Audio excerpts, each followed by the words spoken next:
अस्सलाम वालेकुम व्यूअर्स। आज मैं आपके साथ ढाबा स्टाइल चने की दाल की रेसिपी शेयर करूंगी। दाल तो सबके घर में बनती है, लेकिन एक बार इस रेसिपी को ज़रूर ट्राई कीजिएगा, इंशाल्लाह आपको बहुत पसंद आएगी। तो इसके लिए सबसे पहले एक पैन में आधा कप कुकिंग ऑयल का शामिल कर दें। साथ ही इसमें 1 टीस्पून ज़ीरा, 1 स्टिक दालचीनी और 4 अदद लौंग शामिल कर दें। 2 अदद इसमें तेज़पात डाल दें। अब इन्हें इतनी देर तक फ्राई करें कि मसालों की बड़ी अच्छी सी खुशबू आने लगे। अब इसमें एक मीडियम साइज़ की प्याज चॉप करके शामिल कर दें। अब प्याज को इतनी देर तक फ्राई करें कि इसका कलर लाइट गोल्डन हो जाए। तो यहाँ प्याज को मैंने अच्छी तरह से फ्राई कर लिया है और इसका बड़ा अच्छा सा कलर आ चुका है। अब इसमें 1 टेबलस्पून ताज़ा कुटा हुआ लहसुन और 1 टेबलस्पून ताज़ा कुटा हुआ अदरक शामिल कर दें। 2 से 3 हरी मिर्चें बारीक काट कर शामिल कर दें और अब हम इसे 2 मिनट के लिए फ्राई कर लेंगे। लहसुन और अदरक इसमें फ्रेश कुटा हुआ इस्तेमाल करें, इससे आपके सालन का टेस्ट जो है वो और भी बढ़ जाएगा। अब 2 अदद बड़े साइज़ के टमाटर लें, उसको क्यूब्स में काटें और इसमें शामिल कर दें। 1 से 2 मिनट के लिए इसको फ्राई करें कि टमाटर थोड़े से सॉफ्ट हो जाएं।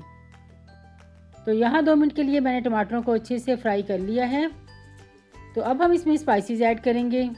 तो अब इसमें हाफ़ टी स्पून नमक, हाफ़ टी स्पून हल्दी पाउडर और 1 टीस्पून रेड चिली पाउडर का शामिल कर दें। आप अपने टेस्ट के मुताबिक इसमें मिर्चों का इस्तेमाल कम या ज़्यादा भी कर सकते हैं। अच्छी तरह से मिक्स करने के बाद हम इसमें 1 टेबलस्पून पिसा हुआ सूखा धनिया शामिल कर देंगे और फिर से हम इन मसालों को अच्छी तरह से भून लेंगे।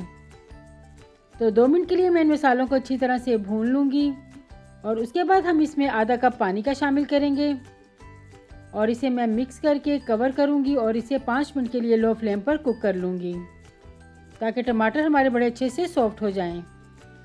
तो यहाँ मैंने 2 कप चने की दाल ली थी, उसको मैंने 2 घंटे पहले पानी में सोक करके रख दिया था। फिर उसे मैंने हाफ़ टी स्पून नमक और हाफ़ टी स्पून हल्दी डालकर कुक कर लिया था। दाल को हमने बहुत ज़्यादा मशी नहीं करना, हम इसे बस इतनी देर कुक करेंगे कि दाल इस तरह से सॉफ्ट हो जाए। तो 5 मिनट हो चुके हैं, हम अपना मसाला भी चेक कर लेंगे। तो मसाला हमारा बड़ा अच्छा सा तैयार हो चुका है और घी भी सेपरेट हो चुका है। तो अब मैं इसमें बॉयल की हुई दाल शामिल कर दूंगी और अब हम दाल को मसाले के साथ 2 मिनट के लिए अच्छी तरह से भून लेंगे ताकि दाल और मसाला दोनों यकजान हो जाएं। तो यहाँ दाल और मसाले बड़े अच्छे से आपस में मिक्स हो चुके हैं। तो अब हम इसमें आधा कप पानी का शामिल करेंगे, इसे मिक्स करेंगे।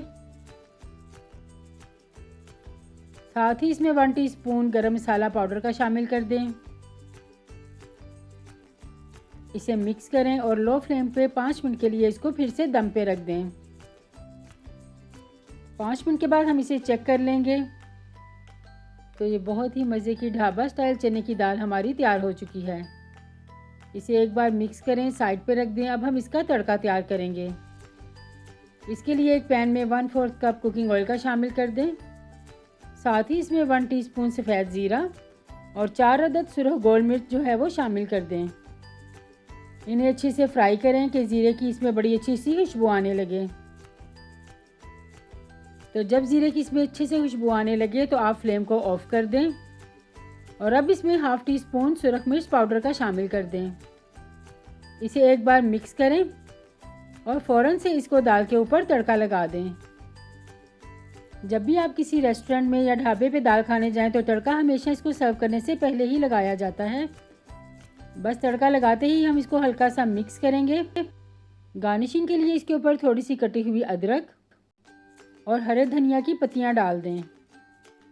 अब हम इसको सर्व करेंगे। इसे आप तंदूरी रोटी या नान के साथ सर्व करें, बहुत ही मज़े की ये दाल तैयार होती है।